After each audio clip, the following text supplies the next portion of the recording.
यह है अमीरों का अजीब शौक। उसने 3 महिला कर्मचारियों को अपने पास बुलाया ताकि उसे उत्तेजित किया जा सके। वह एक ब्लाइंड बॉक्स खोलता है। जो भी उसे पसंद आए वही उसकी पत्नी बन सकती है। पहली महिला का शरीर और चेहरा उसकी पसंद के मुताबिक था। उसने उसे गुलाब का फूल दिया और फिर दूसरे नंबर की महिला से बॉक्स हटवाया। हालांकि दूसरी महिला का चेहरा पहले जैसी सुंदर नहीं था, लेकिन उसका शरीर परफेक्ट था। अमीर ने उसे भी गुलाब का फूल दिया और अगले दौर के लिए उसे चुन लिया। अब केवल तीसरी महिला बची थी। वह साधारण कपड़े पहने हुए थी और उसका शरीर थोड़ा मोटा सा था। जैसे ही उसने बॉक्स उठाया, उसकी बिना मेकअप और सजे संवरे चेहरे को देखकर अमीर के चेहरे पर नफरत साफ झलकी। अमीर को समझ नहीं आया कि वह क्यों मेकअप नहीं करती और सुंदर कपड़े क्यों नहीं पहनती।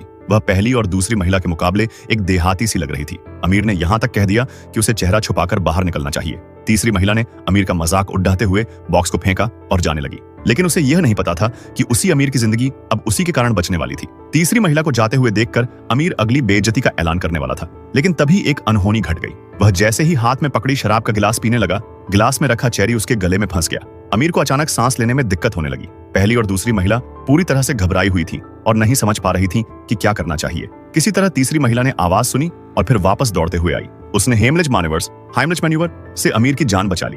अब अमीर को अपनी गलती का एहसास हुआ। उसने तीसरी महिला से माफी मांगी और कहा कि उसे एक मौका और मिलेगा, लेकिन जैसे ही वह तीसरी महिला को चूमने के लिए झुका, उसे लगा कि वह ऐसा नहीं कर सकता। अमीर ने कहा कि वह पहले मेकअप कर ले। तीसरी महिला ने उसकी बेइज्जती को नजरअंदाज करते हुए उसे सबक सिखाने का मन बना लिया। उसने अमीर से कहा कि वह अपनी आंखें बंद कर ले। फिर उसने लिपस्टिक निकाली और मेकअप करना शुरू किया। जल्द ही उसने उसे तैयार कर दिया और कहा कि अब वह उसे चूम सकता है। लेकिन जैसे ही अमीर ने उसे चूमने की कोशिश की, वह पूरी तरह से चौंक गया, क्योंकि तीसरी महिला ने बॉक्स पर एक महिला का चेहरा बना दिया था और वह उसे चूमने के लिए कह रही थी। तीसरी महिला ने अमीर के स्वाद का मजाक उड़ाते हुए कहा कि अगर उसे करना ही है तो अपनी असलियत को अपनाए। फिर उसने उस बॉक्स को अमीर के सिर पर डाल दिया और बेशर्मी से चलती हुई वहां से निकल गई।